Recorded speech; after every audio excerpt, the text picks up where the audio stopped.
topic is a difference between intermediate goods and final goods. मतलब मध्यवर्ती वस्तुएं और अंतिम वस्तुओं के बीच में क्या डिफरेंसेस है, क्या अंतर है। तो आज हम इस टॉपिक में मध्यवर्ती वस्तुएं और अंतिम वस्तुओं के बीच में अंतर पढ़ेंगे। तो पहले हमें पता होना चाहिए कि इंटरमीडिएट गुड्स और फाइनल गुड्स होते क्या हैं, मध्यवर्ती वस्तुएं और अंतिम वस्तुएं होती क्या हैं। तो लेट्स लर्न अबाउट। पहला टॉपिक है हमारा अंतिम वस्तुएं। अंतिम वस्तुएं वह वस्तुएं हैं जो उत्पादन की सीमा रेखा को पार कर चुकी हैं और अपने अंतिम प्रयोगकर्ता द्वारा प्रयोग के लिए तैयार है। मतलब उन्होंने अपनी उत्पादन की सीमा रेखा को पार कर लिया है। ये क्या है? उत्पादन की सीमा रेखा है। तो जो उन्होंने उत्पादन की सीमा रेखा को पार कर लिया है वो हमारी अंतिम वस्तुएं हैं।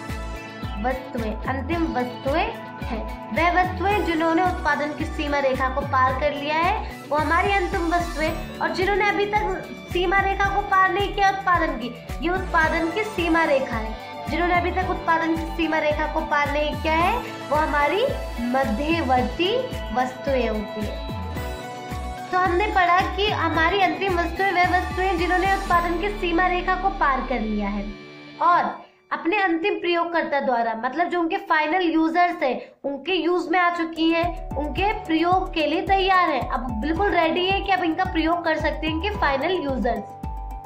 अब हमारे अंतिम प्रयोगकर्ता कौन होते हैं? हमारे अंतिम प्रयोगकर्ता उपभोक्ता भी हो सकते हैं और उत्पादक भी हो सकते हैं। अब क्या है हमारा, कोई वस्तु सीमा रेखा पार कर ली है। अब हमने बोला सीमा रेखा पार कर ली, तो इसका मतलब क्या है? सीमा, इसका अर्थ है कि ये वस्तुएं उत्पादन की प्रक्रिया, मतलब अब इसके अंदर कोई भी कमी नहीं रहेगी, फुल टू फुल ये तैयार हो गई है बनके। तो उत्पादन की प्रक्रिया और मूल्य वृद्धि की प्रक्रिया को पार कर चुकी है। मूल्य वृद्धि मतलब अब हम इसे खरीद भी सकते हैं, और उत्पादन की प्रक्रिया अब इसे क्या है, ये बनके तैयार हो चुकी है, तो उसको पार कर लिया है। तो इसका मतलब सीमा रेखा का मतलब ये होता है कि उत्पादन की प्रक्रिया को और मूल्य वृद्धि की प्रक्रिया को पार कर चुकी है। तो अंतिम वस्तुएं हमारा ये रही। नेक्स्ट है हमारा मध्यवर्ती वस्तुएं। मध्यवर्ती वस्तुएं क्या होती है? वह वस्तुएं जिन्होंने अभी तक उत्पादन की सीमा रेखा को पार नहीं किया है। अंतिम वस्तुएं और मध्यवर्ती वस्तुएं दोनों एक दूसरे के अपोजिट है, मतलब हमारे फाइनल गुड्स और इंटरमीडिएट गुड्स एक दूसरे के अपोजिट है। तो क्या है? वह वस्तुएं जिन्होंने अभी तक उत्पादन की सीमा रेखा को पार नहीं किया है। अभी इन वस्तुओं में मूल्य वृद्धि की जानी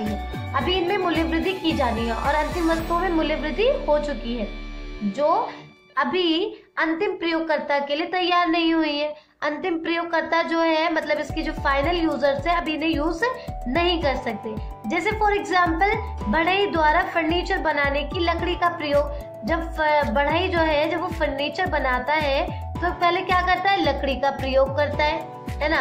लकड़ी का प्रयोग करता है। जो लकड़ी है वो मध्यवर्ती वस्तु है, क्योंकि जो बढ़ई है वो इसे कहीं कच्चे माल के रूप में प्रयोग कर रहा है, इसीलिए लकड़ी जो है वो मध्यवर्ती वस्तु है।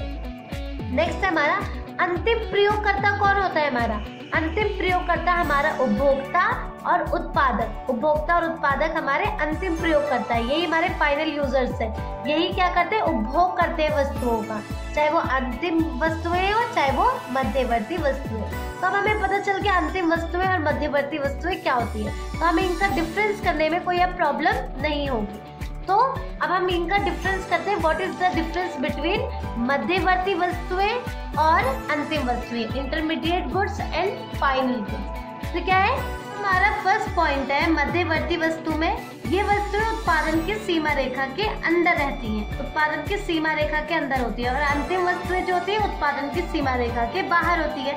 हमने ये कॉन्सेप्ट समझ लिया है कि उत्पादन की सीमा रेखा क्या होती है और इसके अंदर और बाहर का कॉन्सेप्ट। नेक्स्ट पॉइंट है मध्यवर्ती वस्तुओं में अंतिम प्रयोगकर्ता द्वारा उपयोग के लिए तैयार नहीं होती, मतलब अब इनका यूज फाइनल यूजर्स है वो उनका यूज नहीं कर सकते, जबकि अंतिम वस्तुओं में फाइनल यूजर्स इनका यूज कर सकते हैं। और अंतिम प्रयोगकर्ता कौन होते हैं? उपभोक्ता भी हो सकते हैं और उत्पादक भी हो सकते हैं।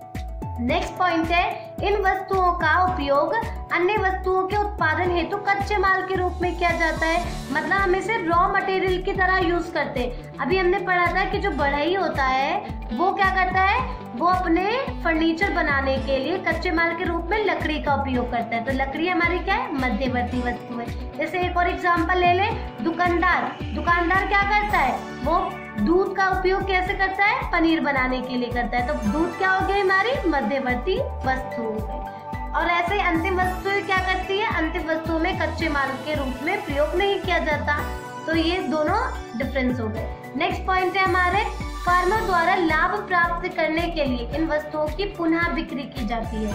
इन वस्तुओं की पुनः बिक्री फर्म द्वारा की जाती है लाभ प्राप्त करने के लिए, और इनकी पुनः बिक्री नहीं की जाती। बस नहीं का यूज करना है यहाँ पर। एक पॉइंट याद करेंगे तो अंतिम वस्तु में सिर्फ नहीं लगाकर अपना अंतर बना सकते हैं। नेक्स्ट पॉइंट है हमारा, इन वस्तुओं में अभी मूल्य वृद्धि की जानी है। मूल्य वृद्धि अभी की जानी है और इनमें मूल्य वृद्धि नहीं की जानी है। मध्यवर्ती वस्तुओं में की जानी है और अंतिम वस्तुओं में अभी नहीं की जानी है। मध्यवर्ती वस्तु का नेक्स्ट पॉइंट है, इन वस्तुओं पर किए गए व्यय को मध्यवर्ती उपभोग कहा जाता है। मध्यवर्ती उपभोग, जो भी हम एक्सपेंडिचर करते हैं इंटरमीडिएट गुड्स पे, वो क्या होता है हमारा, मध्यवर्ती उपभोग कहा जाता है उन्हें। नेक्स्ट है हमारा अंतिम वस्तुओं पे, इन वस्तुओं पे किए गए व्यय को अंतिम व्यय कहा जाता है। अंतिम व्यय कहते हैं, फाइनल एक्सपेंडिचर कहते हैं। नेक्स्ट पॉइंट है हमारा, मध्यवर्ती वस्तुओं में इन वस्तुओं को राष्ट्रीय आय के अनुमान में सम्मिलित नहीं किया जाता। इंटरमीडिएट गुड्स को हम जब नेशनल इनकम निकालते हैं तो उसमें इंक्लूड नहीं करते, जबकि फाइनल गुड्स को हम नेशनल इनकम में इंक्लूड करते हैं। तो ये सारे डिफरेंसेस हैं इंटरमीडिएट गुड्स के एंड फाइनल गुड्स के।